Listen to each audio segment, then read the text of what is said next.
오늘 성경 말씀 구약 호세아서 2장 14절에서 23절 말씀 보도록 하겠습니다. 호세아 2장 14절에서 23절까지의 말씀, 앞에 남아있는 화면에도 있으니까 같이 보시면서 한 목소리로 우리 읽어가도록 하겠습니다. 우리 읽습니다. 그러므로 보라, 내가 그를 다일러 거친 들로 데리고 가서 말로 위로하고 거기서 비로소 그의 포도원을 그에게 주고 야곱 골짜기로 소망의 문을 삼아 주리니 그가 거기서 응대하기를 어렸을 때와 애굽 땅에서 올라오던 날과 같이 하리라. 여호와께서 이르시되 그날에 내가 나를 내 남편이라 일컫고 다시는 내 바알이라 일컫지 아니하리라. 내가 바알들의 이름을 그의 입에서 제거하여 다시는 그의 이름을 기억하여 부르는 일이 없게 하리라. 그날에는 내가 그들을 위하여 들짐승과 공중의 새와 땅의 곤충과 더불어 언약을 맺으며 또 이 땅에서 활과 칼을 꺾어 전쟁을 없이 하고 그들로 평안히 눕게 하리라. 내가 내게 장가들어 영원히 살되 공의와 정의와 은총과 긍휼이 여김으로 내게 장가들며 진실함으로 내게 장가들리니 내가 여호와를 알리라.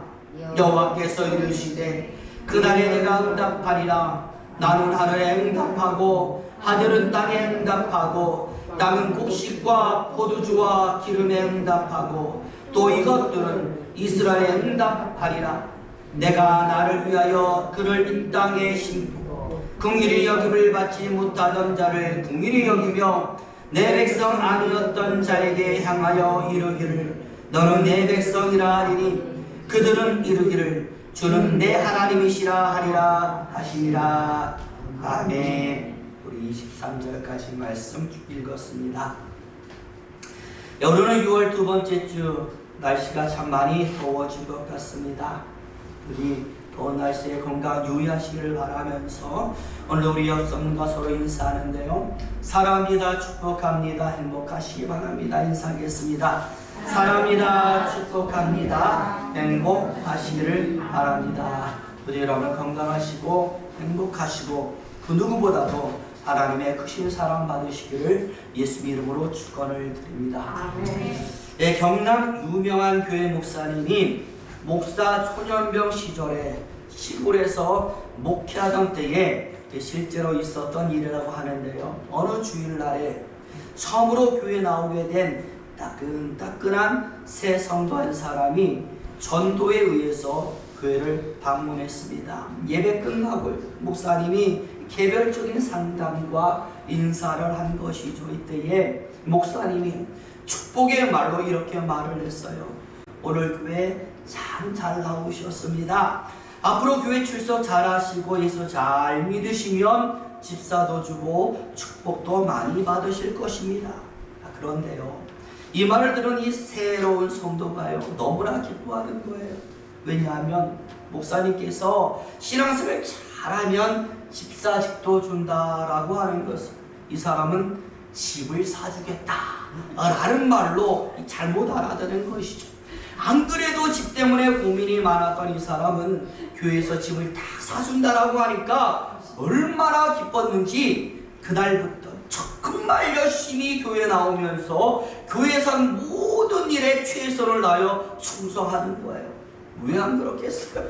저 같아도요, 교회만 열심히 다니면 집 사준다라고 하면 저도 아마 그렇게 할 것 같아요. 얼마나 이 사람이 열심히 했는지 1년이 지나고 2년이 지난 어느 날 이 사람이 정말로 교회에 집사 직분을 받은 겁니다. 그 다음날 주일에요, 이 사람이 성도님들을 집으로 초대해서 신방 예배를 드리는데 그날 참석한 모든 성도 앞에서 하나의 고백을 했어요. 이렇게 고백합니다. 목사님, 그리고 여러 성도님들, 제가 처음에 교회 나왔을 때에 목사님이 저에게 열심히 교회 나오고 신앙생활 잘하면 집사 직분을 준다라고 말씀을 하셨는데 저는 그때요, 그것을 집을 사준다라는 말로 알아듣고 너무나도 좋아서 뭣도 모르면서 그냥 열심히만 교회를 다니고 모임마다 빠지지 않고 참석을 했습니다. 그러다 보니 자연스럽게 목사님의 이야기를 제가 잘못 알아들었구나 라는 것을 깨닫게 되었고요. 너무나 부끄러웠지만 그래도 실망하지 않고 열심히 했더니 제가 저번 달에요, 이렇게 새 집을 계약을 했습니다 라고 고백하는, 착각 속에서 벌어진 일이었지만 하나님이 이렇게 저에게 정말로 집을 주셨습니다. 여러분, 자기만의 착각이었을지라도 그것을 믿고서 열심히 했더니 하나님이 기억하시고 응답을 하시더라. 여러분, 우리도 이러한 경우 많이 있습니다.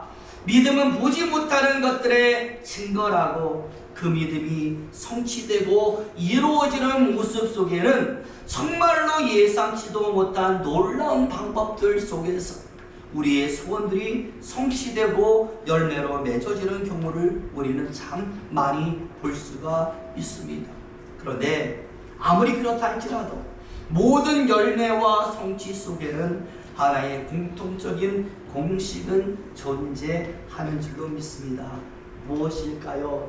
열심이라는 두 글자인 줄로 믿습니다. 최선이라는 두 글자인 줄로 믿습니다. 자기가 믿는 바에 대한 열심과 최선, 그것은 어떤 방법을 통해서라도 하나님께서 보답하시는 것이죠. 설사 그 집사님처럼 그 믿는 바가 착각이라 할지라도 땀 흘려 수고한 대가만큼은 하나님이 기억하시고 보답하시는 것입니다. 그러니 오늘의 우리에게서 가장 중요한 것이 무엇일까요? 지금 최선을 다한 땀 흘리는 수고를 내가 흘리는 것인 줄로 믿습니다. 오늘 우리가 호세아서의 성경 말씀 한 부분의 말씀을 읽었는데요, 여러분, 호세아서가 무엇입니까? 하나님의 사랑을 배반한 이스라엘 백성들, 참으로 끈질기게도 하나님을 멀리 벗어나고 도망치려고 노력했던 그 이스라엘 백성들, 그러나 그럼에도 불구하고 멈추지 않고 나타나고 있는 하나님의 사랑의 모습을 보여주는 것이 바로 호세아서인 줄로 믿습니다. 그래서 우리가 저번 주, 그러니까 2주 동안에 우리가 호세아가 전하는 하나님의 사랑이 무엇인가를 좀 살펴봤어요. 기억하시나요? 첫 번째 주에는 무엇이었습니까? 불타는 하나님의 사랑에 대해서 우리 공부하지 않았습니까? 바로 그 사랑이 있기 때문에 우리가 구원을 받았고 하나님의 자녀가 되었고 반드시 저 천국까지 우리는 틀림없이 간다라는 것을 우리는 배웠습니다. 그리고 저번 주, 두 번째 주에는 물 흐르듯이 흐르는 성령님을 통하여 하나님의 사랑이 우리 삶에 흘러간다. 그래서 그것이 싹으로 나타나고 열매로 나타나고 생명의 축복으로 임한다라고 우리는 살펴봤습니다. 이제 오늘은 그 마지막 시간으로 정말 다양하게 주어지는 여러 가지 하나님의 축복이 오늘 본문 속에 나타나고 있습니다. 하나님의 사랑은 그저 한두 가지로 임하는 게 아니라 참으로 여러 가지 모습으로 우리 삶에 다양하게 임하게 된다라는 것인데, 본문에 보니까 그게 세 가지의 축복이 나오고 있어요. 첫 번째는 성화의 축복, 두 번째는 자상한 남편으로의 축복, 마지막 세 번째는 이 세상의 모든 만물이 우리에게 화답하여 응하는 축복으로 나와 있습니다. 부디 저는 오늘 이 말씀을 듣는 우리에게도 이 세 가지 축복이 임하기를 소망합니다. 그래서 우리 모든 소망이 응하여지고 화답되기를 예수 이름으로 축원을 드립니다.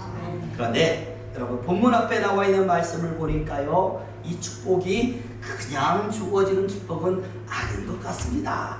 가만히만 있어도 떨어지는 사과나무처럼 그렇게 주어지는 축복이면 얼마나 좋겠습니까?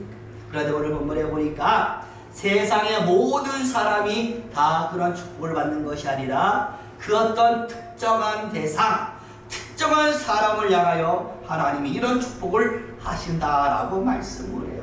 바로 여기에 여러분 무엇이 등장을 하겠습니까? 앞에 제가 잠시 언급을 했던 예화의 중심 내용 뭐요? 열심과 수고와 최선이라는 단어가 등장하는 거예요. 그래서 무엇을 열심히 하고 어떤 수고를 하는 사람들인가라고 봤더니 호세아 2장 2절에 아주 중요한 말씀이 나와 있습니다. 같이 한번 읽어볼까요? 있습니다. 시작. 너희 어머니와 논쟁하고 논쟁하라. 그런 내 아내가 아니요 나는 그의 남편이 아니라 그가 그의 얼굴에서 음란을 지하게 하고 그 유방 사이에서 음행을 지하게 하라. 아멘. 제일 앞부분에 나와 있습니다. 뭐 하라고요? 논쟁하고 논쟁하라. 논쟁하는 사람에게 주어지는 약속이 오늘 본문의 약속이 되었던 거예요. 여기서 이 논쟁하다라는 말은요, 쉽게 말하면 싸우라는 거예요. 말로 싸우든지 주먹 다짐을 하든지 뭘 하든지 간에 싸워서 뭐하라? 이겨라 라는 것이죠. 그래서 누구와 싸운가 라고 봤더니 너희 어머니와 싸우라고 말을 하고 있어요. 여러분, 호세아서에 나오는 어머니는 누구일까요? 호세아의 음란한 아내 고멜이 되는 것입니다. 남편을 멀리 떠내려고 애를 쓰는 여인, 다른 남자와 부정을 저지르는 여인, 쾌락만 쫓고 욕심과 이익만을 따라가는 여인, 그 여인이 바로 오늘 본문의 너희의 어머니가 되었던 것이죠. 여러분, 무엇을 상징할까요? 호세아서에서 이 고멜 자체가 참 징글징글하게도 하나님을 멀리 떠나려고 하는 이스라엘 백성들을 상징하는 여인이니까 오늘 본문에 너희 어머니 역시 뭡니까? 하나님을 멀리 떠나려고 하는 우리의 모든 행실을 상징하는 줄로 믿습니다. 논쟁하고 싸우라는 것은 바로 이런 행실과 생각과 싸우라는 것, 이런 것들과 끊임없이 논쟁하고 싸우라는 것이에요. 우리 안에서 자꾸만 하나님을 멀리하고 죄를 범하는 생각이 있으면 아니 나 그거 못해 안 할 거야 라고 자꾸 논쟁하고 거부하고 싸워서 이기고 승리하는 것, 바로 그런 사람에게 이 모든 더러운 행위에서 벗어나서 언제나 하나님 곁에 머무는 사람에게 오늘 본문에 세 가지 축복이 임하게 되는 줄로 믿습니다.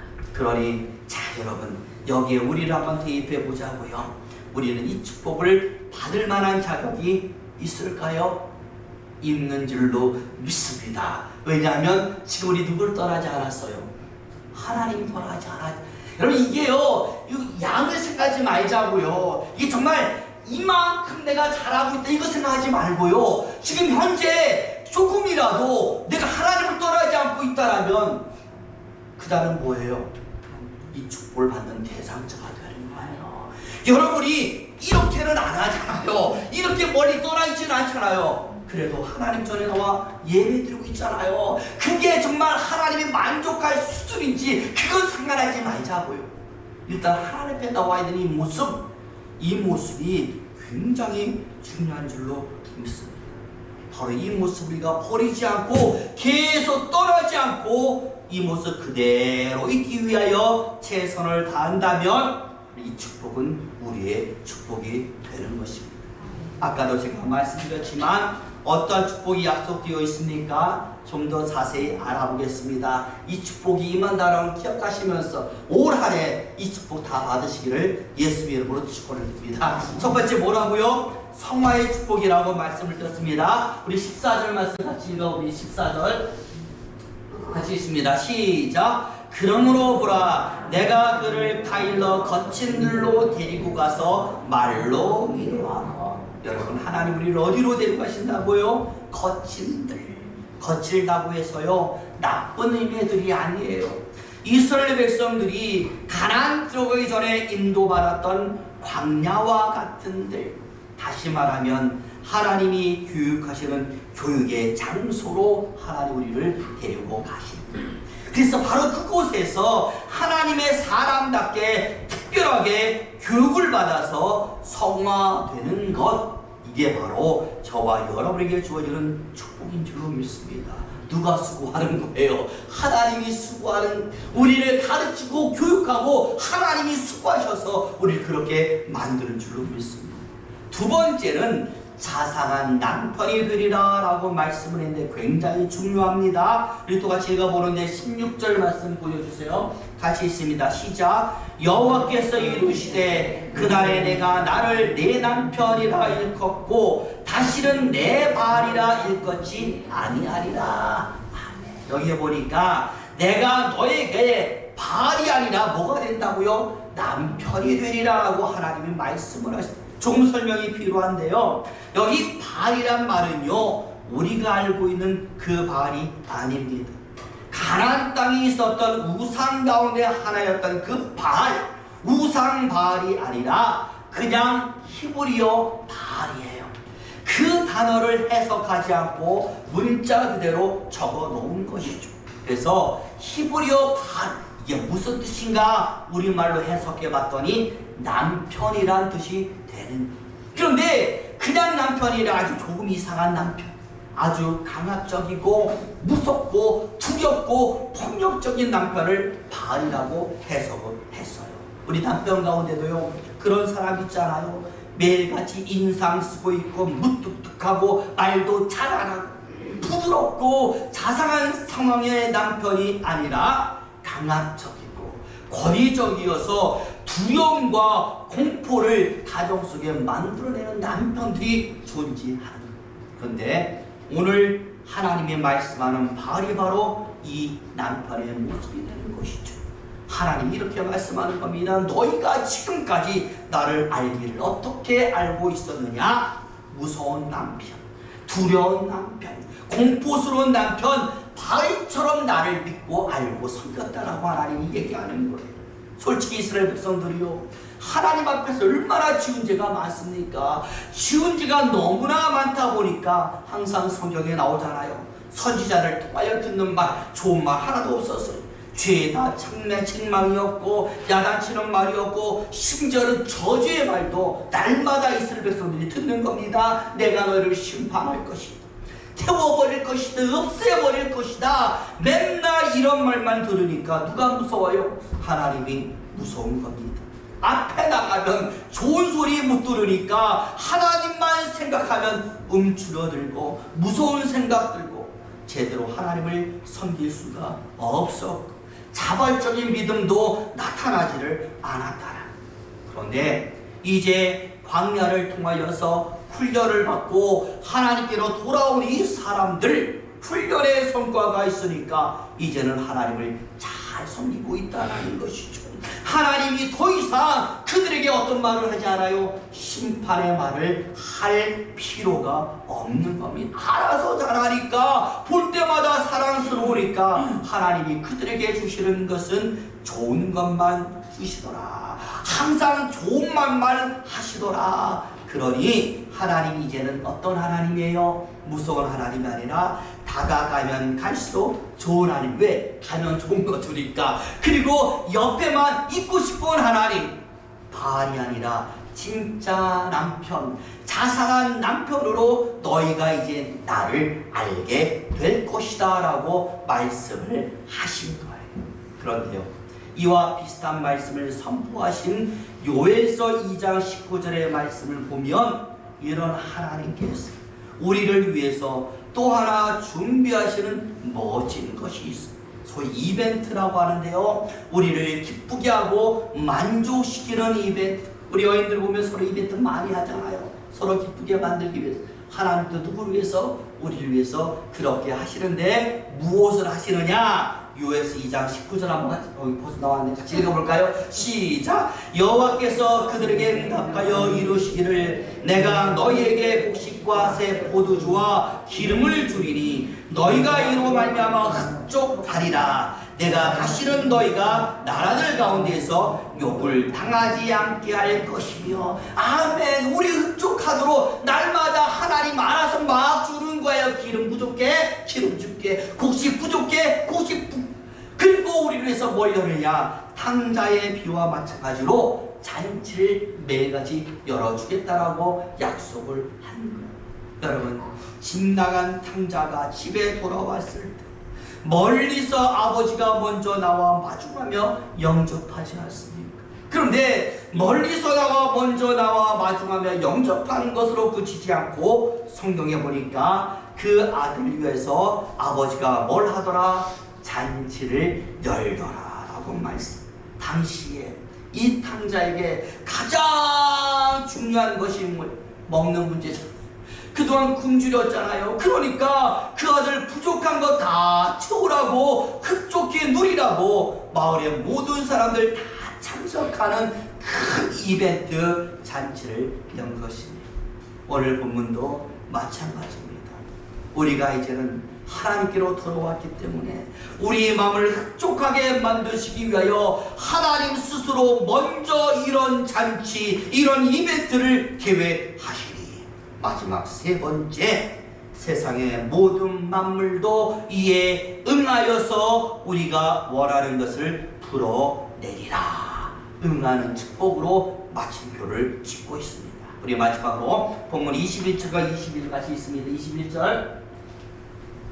21절과 22절 있습니다. 시작. 여호와께서 이루시되 그날에 내가 응답하리라. 나는 하늘에 응답하고 하늘은 땅에 응답하고 땅 곡식과 포도주와 기름에 응답하고 또 이것들은 이스라엘에 응답하라. 아멘. 하늘과 땅과 모든 것이 누구에게? 이스라엘에게 응답하는 축복이 주어지고 있습니다. 기억나시죠? 예수님께서 베드로에게 주셨던 천국의 열쇠가 생각이 나는 겁니다. 다 열리고 다 풀리는 축복, 그것이 우리에게 임하고 있습니다. 그럼 할렐루야 아니겠습니까? 이런 것 아는 자는 하나님을 향하여 날마다 뭐 할 수밖에 없어요? 감사와 찬송과 할렐루야를 부르질 수밖에 없다라는 것이죠. 어떤 갤럽에서 연관 연구조사인데요, 사람들이 죽기 전에 후회하는 세 가지가 있대요. 아시는 분들이 있을지도 모르겠어요. 첫째가요, 베풀지 못한 것에 대한 후회를 한다라니. 내가 살면서 좀 더 나누면서 살까, 좀 더 내가 그를 사랑해 줄까, 좀 더 관심 가져줄 것, 이러한 후회를 한다라는 것이고, 두 번째가 참지 못한 것에 대한 후회를 한다. 내가 왜 그때 그랬을까, 조금만 더 참을걸, 이런 후회를 한다라는 것이고요. 마지막 세 번째는 좀 더 행복하지 못한 것에 대한 후회를 한다. 내가 좀 더 여유를 가져볼까, 이것저것 좀 더 내가 많은 것을 살았을 때 해볼걸, 이런 여러 가지 후회를 하면서 살게 되는데, 여기 여러분 공통적인 것이 있습니다. 무엇이 공통적이냐? 좀 더라는 공통점이 있습니다. 좀 더 노력해 볼 걸, 좀 더 사랑해 볼 걸, 좀 더 많은 것을 경험해 볼 걸. 저는 우리 신앙도 마찬가지라고 생각합니다. 누구나가 다 시간이 지나가 오면 좀 더라고 하는 아쉬움을 가지게 된다. 내가 그때 좀 더 기도해 볼 걸, 그때 목사님이 말씀하셨는데 내가 그 말씀을 좀 더 따라 볼 걸, 이런 후회를 우리는 날마다 가지고 있다라는.